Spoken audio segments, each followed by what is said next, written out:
Bonjour et bienvenue à nouveau dans Le Pingouin Français. Aujourd'hui, je vais vous présenter 3 astuces pour optimiser la performance de Linux. La première astuce consiste à vérifier les applications qui démarrent avec Linux. Il se pourrait que certains programmes ou services se lancent sans que vous le sachiez. Il est donc recommandé d'aller faire un tour dans les applications au démarrage, voir ce qui s'y trouve et retirer les applications et services dont vous n'avez pas besoin. Donc on va aller voir ici dans Linux Mint, dans les applications de démarrage. Voilà.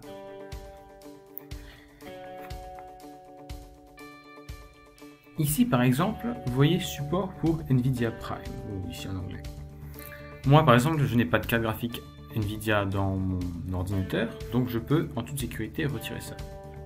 Donc ici vous voyez la liste n'est pas très longue, mais à fur et à mesure que vous ajoutez des programmes, elle pourrait se rallonger. Si vous voyez des choses dont vous ne servez pas, n'hésitez pas à les éteindre. Évidemment, si vous ne savez pas ce que c'est, je vous recommande de le laisser tel quel. Imaginons par exemple que vous avez un service Bluetooth qui se lance au démarrage, et que vous n'utilisez pas d'antenne Bluetooth, vous pourrez en toute sécurité le retirer. Alors évidemment, il se pourrait aussi que vous vouliez lancer un programme au démarrage, alors qui se lance habituellement, normalement, sous Windows par exemple, mais que là, ça ne fonctionne pas. Vous pouvez toujours ajouter un programme. Et moi, en l'occurrence, j'aimerais bien faire démarrer Skype automatiquement au démarrage.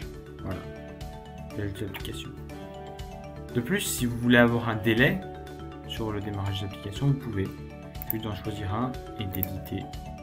Là, vous avez un délai en secondes. Voilà. La deuxième astuce consiste à précharger en RAM les programmes que vous utilisez le plus. Donc, il y a un logiciel qui existe pour ça qui s'appelle Preload. Donc, ceci accélère considérablement le chargement de vos programmes préférés en les chargeant à l'avance. Donc l'effet n'est pas immédiat mais progressif le temps que le programme sache ce que vous utilisez le plus souvent. Pour l'installer, vous pouvez donc passer par Synaptic.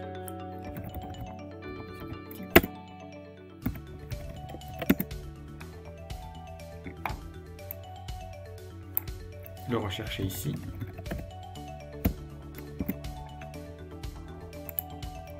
Sélectionner pour l'installation et appliquer. Ou sinon, si vous ne voulez pas utiliser Synaptic, vous pourrez toujours utiliser un bon vieux terminal et taper sudo apt-get install preload.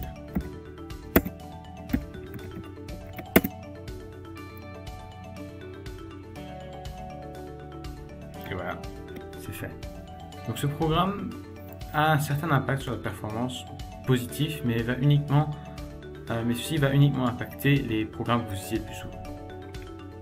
Enfin, pour la troisième astuce, nous allons installer Prelink.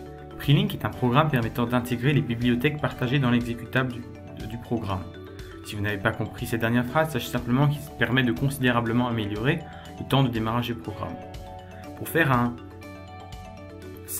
programme a des dépendances, en gros du code qui doit être chargé à côté et qui n'est pas inclus dans le programme lui-même.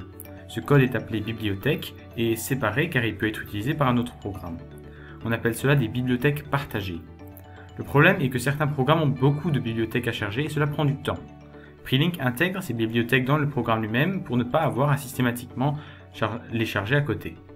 Pour installer Prelink, il faut faire une série de commandes.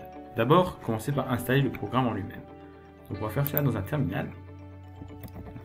Commencez par taper sudo apt-get install Prelink. Voilà, entrez votre mot de passe. Attendez qu'il se mette en marche, voilà. Ensuite, il faut l'activer. Donc pour l'activer, il faut entrer une commande. Je vais la copier-coller personnellement. Je vous la mettrai dans la description, ça vous pouvez le voir vous-même. Là, voilà, le Prelink est allumé en gros. Il est réglé pour fonctionner. Maintenant, on va lancer le premier Prelink. C'est le plus long. Et on va le laisser faire son boulot tranquillement. Et maintenant que c'est fait, il ne reste plus qu'à automatiser tout le processus.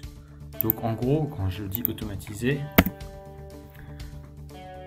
je veux dire que le processus va se relancer à chaque fois qu'un programme s'installe. Mais ça va prendre que quelques secondes au maximum, puisqu'il n'aura pas à faire le boulot pour tout l'ordinateur, mais juste pour le programme en question. Et merci d'avoir regardé, n'hésitez pas à commenter et à vous abonner pour plus de vidéos. Si vous avez des suggestions pour des vidéos futures, n'hésitez pas à me le faire savoir dans les commentaires. Merci et à la prochaine.